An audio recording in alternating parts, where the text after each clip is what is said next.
जय माता जी। बोलो सच्चे दरबार की जय, मैया रानी की जय।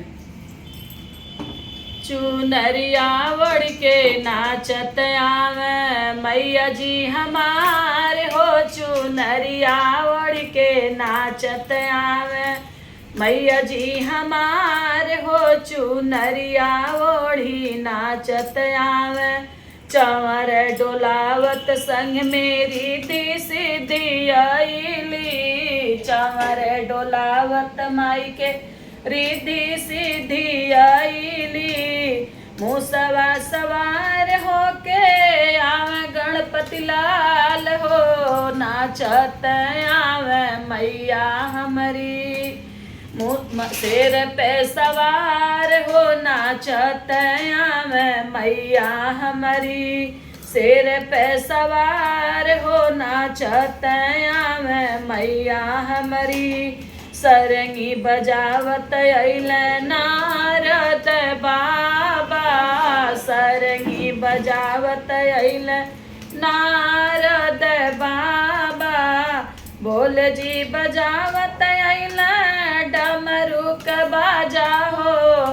शेरवा सवार अइली मैया जी हमार हो। शेरवा सवार अइली बूढ़वा बैल पे बाबा भइल सवार हो।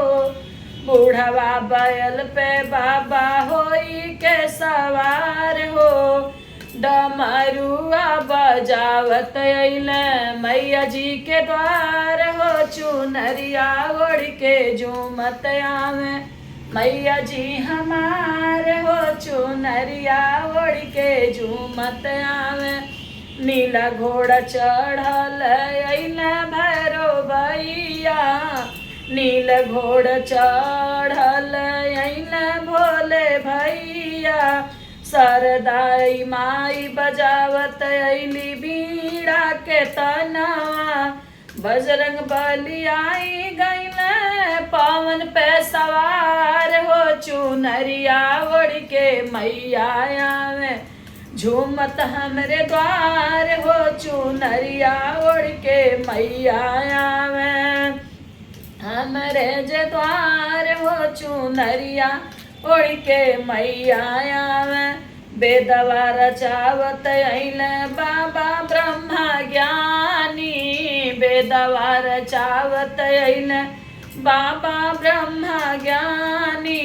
हरि संग आई गइली लक्ष्मी भवानी। हरि संगे आई गइली लक्ष्मी भवानी।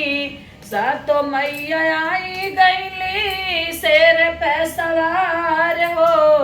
चुनरिया ओढ़ी नाचत अइली मैया हमार हो। चुनरिया ओढ़ी झूमत आवे मैया जी हमार हो। चुनरिया ओढ़ी झूमत आवे। जय माता।